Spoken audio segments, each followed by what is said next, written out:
Bonjour, on va, comme Bezrat Hashem, comme les 2 semaines précédentes, essayer de résumer ensemble quelques mots du Rabbi. Alors aujourd'hui, on va résumer une sikha du Rabbi qui est dans le premier tome de l'Écoute Sikhot, dans laquelle le Rabbi ramène les paroles du Zohar, que le Zohar dit que Abraham met en relief la Neshama et Sarah met en relief le corps.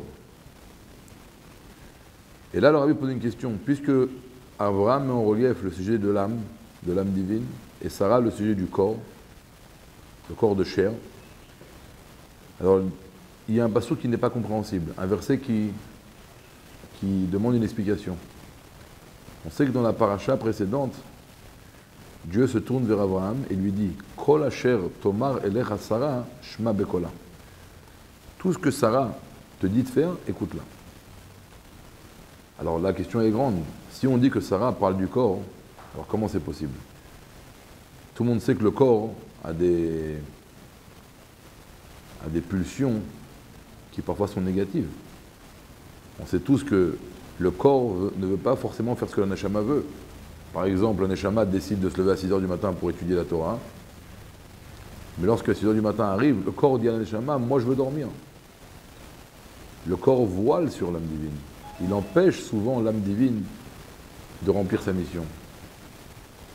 Donc c'est le corps qui doit être soumis aux directives de l'âme et non l'âme aux directives du corps. Et alors qu'a priori, lorsque Dieu dit tout ce que te dira Sarah, tout ce que te dit le... Donc Dieu dit à la Neshama, tout ce que le corps te dit de faire, fais-le. Alors comment c'est possible? Là, le Rabbi explique qu'en vérité, il y a un sens beaucoup plus profond.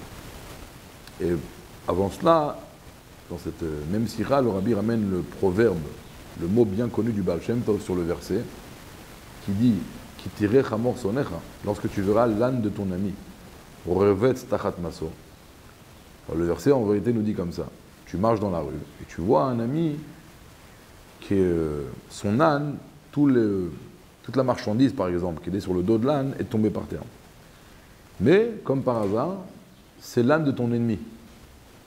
Donc toi, a priori, tu peux dire « Ah, je ne vais pas l'aider, parce que c'est mon ennemi. » Zema shomrim ki terech hamor sonecha, lorsque tu verras l'âne de ton ennemi, rovetz tachat maso, que tout son fardeau est tombé par terre. Vechadalta me'azov, tu pourrais penser « Je ne vais pas l'aider, parce que c'est mon ennemi. » On te dit « Non, arrête, conquéris ton Yetzirah, azov ta azovim, on va l'aider. » Ça, c'est le verset. Comment le Baal Shem Tov explique ce verset? Il dit comme ça, Chamor, c'est du langage chomer, matériel. Et il dit, Kitire Chamor. Quand un homme va commencer à méditer sur son corps, sa chair humaine, le corps, sur l'aspect matériel de sa vie, il va voir que le corps déteste l'âme. C'est quoi que le corps déteste l'âme? C'est comme on l'a dit auparavant, que le corps, très souvent, malheureusement, comme il est matériel, et parfois il est même grossier, alors très souvent il peut empêcher l'âme de mettre en pratique ses shéifot, ses volontés, ses ambitions. Donc, c'est pour ça qu'il y en a qui pensent, puisque le corps me dérange tellement, j'ai une solution, je vais arrêter d'aider mon corps. C'est quoi je vais arrêter d'aider mon corps? Je vais casser mon corps. Je vais faire des jeûnes, des souffrances à mon corps, je vais m'infliger des souffrances. Et comme ça, je vais le casser. Bien le Baal Shem Tov dit non, le verset te dit ta'azov ta'azovimo. Il ne faut pas casser le corps. Il faut raffiner le corps. Il faut travailler. Il est grossier, travaille avec lui. Tite modedito. Fais face. Essaie de le raffiner, de travailler sur lui. Azov ta azovimo. Et là, le Rabbi explique, c'est ça lorsque Dieu vient dire à Abraham, dit en quelque sorte à la Neshama, tout ce que te dira Sarah, écoute-la. Par ça, Dieu il vient donner un message. Ne crois pas qu'il faut négliger le corps. Au contraire, le corps, c'est l'essentiel. Pourquoi? L'essentiel, c'est l'action. Si un homme va méditer, par exemple, pendant des heures, sur la grandeur des tefilines, d'après toutes les explications du Talmud, de la Kabbalah, de la Chassidoute, du Midrash, du Drouch, mais il ne va pas mettre les tefilines sur sa main et sur sa tête, il n'a rien fait. Et c'est pareil pour toutes les mitzvot. Et la Neshama ne peut pas mettre les tefilines si elle n'a pas de corps. La Neshama veut mettre les tefilines, mais pour mettre les tefilines, il faut un bras, il faut une tête. Donc tu vois bien que le corps est essentiel. Toutes les mitzvot ont été données pour le corps, pour raffiner le corps, pour raffiner l'âme animale, pour raffiner la matière, pour élever la matière. Donc lorsque Dieu dit à Abraham, dit à la Neshama, Kol asher tomar elecha Sarah shma bekola, tout ce que Sarah, donc en quelque sorte, le corps te dira, écoute-le. Par cela, Dieu lui donne un message éternel à travers toutes les générations. Il faut savoir que l'essentiel, c'est l'action de travailler avec le corps. Le Rabbi dit à un tel point, que même les mitzvot, ce qu'on appelle en hébreu les chovat alevavot, les obligations du cœur, comme aimer Dieu. Alors a priori, aimer Dieu, c'est quelque chose de très abstrait. Mettre les tefilines, c'est quelque chose de concret. J'ai des phylactères en cuir, avec des boîtes, je les mets. Mais aimer Dieu, c'est quelque chose de spirituel. Eh bien, vient la chassidoute et dit, même ces mitzvot-là, qui sont l'obligation du cœur, il faut les accomplir matériellement. Alors, comment je peux accomplir l'amour de Dieu, cette mitzvah, d'aimer Dieu matériellement? Le Rabbi ramène le Talmud, dans le traité de Gittin, qui dit que lorsque le chef de l'armée romaine, Aspasianus, était en train de parler avec Rabbi Yochanan ben Zakkai, quelque temps avant le Khorban, la destruction du temple. Alors pendant la discussion, il est arrivé un missionnaire, un envoyé de Rome, qui lui a fait savoir que le César était mort et qu'il avait été nommé le nouveau César, le nouveau roi de Rome. Et là, lorsqu'il parlait avec Rabbi Yochanan ben Zakkai, il avait un pied dans sa chaussure et un pied dehors de la chaussure. Quand il a voulu chausser son pied, il n'y est pas arrivé. Quand il a voulu déchausser l'autre pied, il n'y est pas arrivé. Il a pris panique. Et là, lui a dit, Rabbi Yochanan ben Zakkai, non, n'aie pas peur. Pourquoi? Il y a un verset qui dit, Shmua Tova, une bonne nouvelle, Tedashen Etzem, peut faire grossir les os. Comme le tzaddik Mitchernobyl, comme c'est écrit dans Yom Yom, qui était fort, qui était gros. Pourquoi? Parce qu'à chaque fois qu'il disait Amen Yeshemé Rabba, il avait tellement un plaisir et une jouissance de réfléchir sur le fait que la lumière de Dieu descend dans le monde. Ça lui donnait un plaisir tellement fort que de ça même, son corps se développait et grossissait et prenait de l'ampleur. Donc là, on voit que quoi? Un sentiment spirituel qui a une influence concrète sur le corps matériel.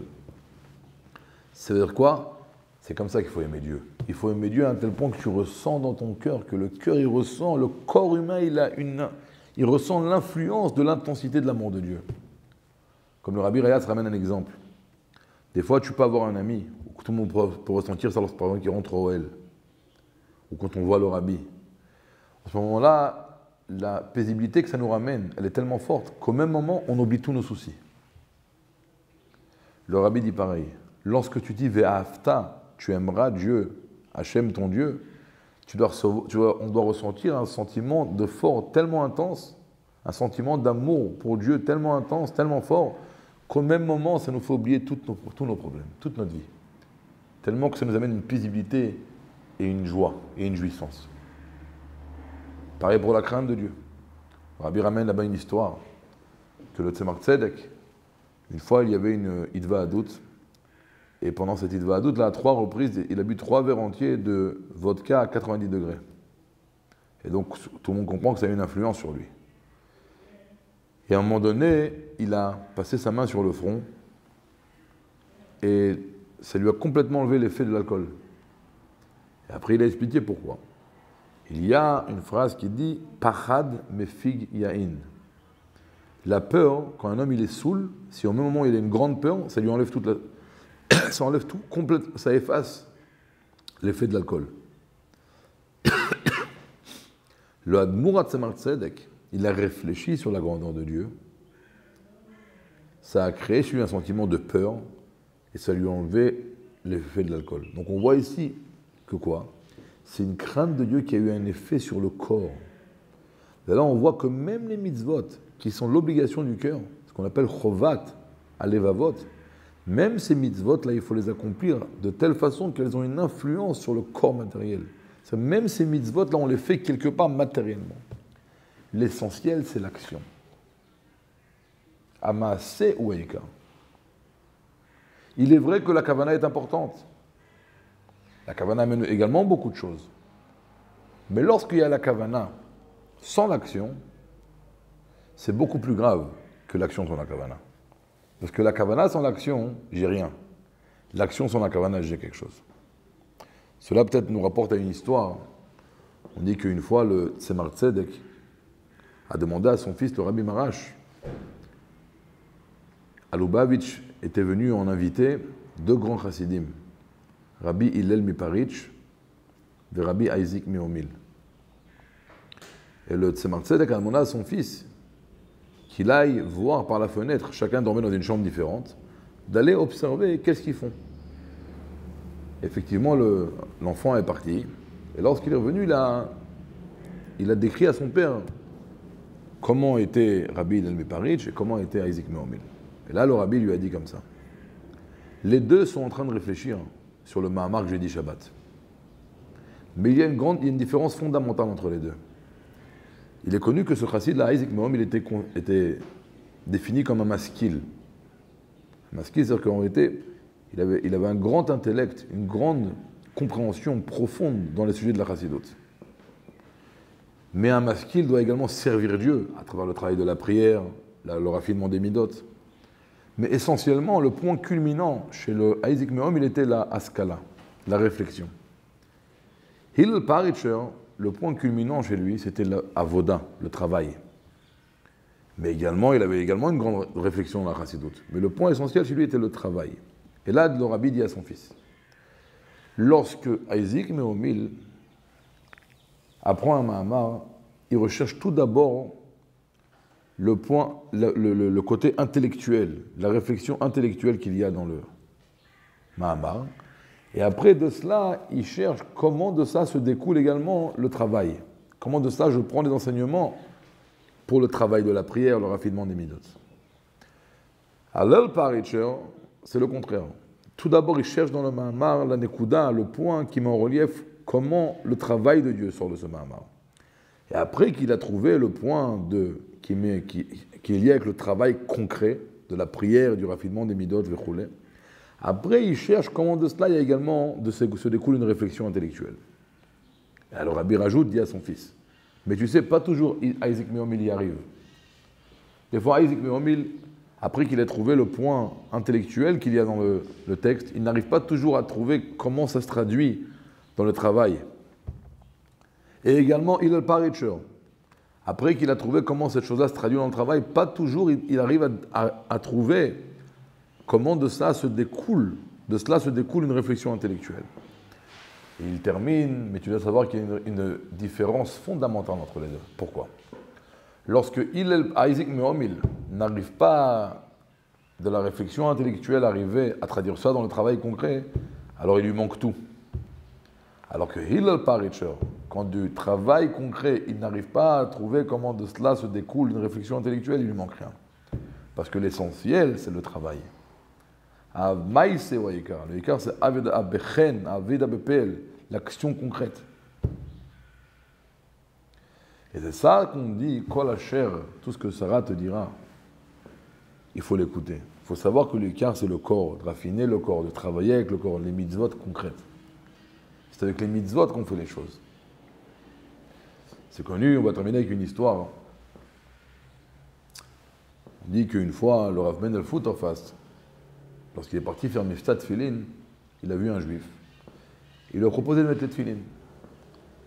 Ce juif-là lui a dit, écoute-moi, il a vu comme un juif d'un certain âge, avec un visage, une barbe blanche. Il a eu un peu de respect. Ce juif-là a dit à Rav Mendel, j'ai beaucoup de questions à vous poser. Alors voilà ce qu'on va faire. Je vais vous poser mes questions, et après je mets les tefilin. Rav Mendel Futerfast, il lui a dit, non, viens, on va faire autre chose. Je te mets les tefilin, et après tu poses tes questions. À la fin, il a accepté. Il a mis les tefilin. Lorsqu'il a mis les tefilin, il les a enlevés. Là, le Rav Mendel lui a dit, bon, viens, on s'assoit, et dis-moi tes questions. Il dit, écoutez, Rav, j'ai plus de questions. C'est une vraie histoire. C'est quoi en vérité? Les questions, elles viennent de l'âme animale du corps, qui voile sur la neshama. La neshama n'a pas de questions. Quand on met les tefilin, on raffine le corps. On raffine l'âme animale. Donc il n'a plus de questions. C'est pour ça que quand on voit un juif dans la rue, il ne faut pas commencer avec lui avec la réflexion.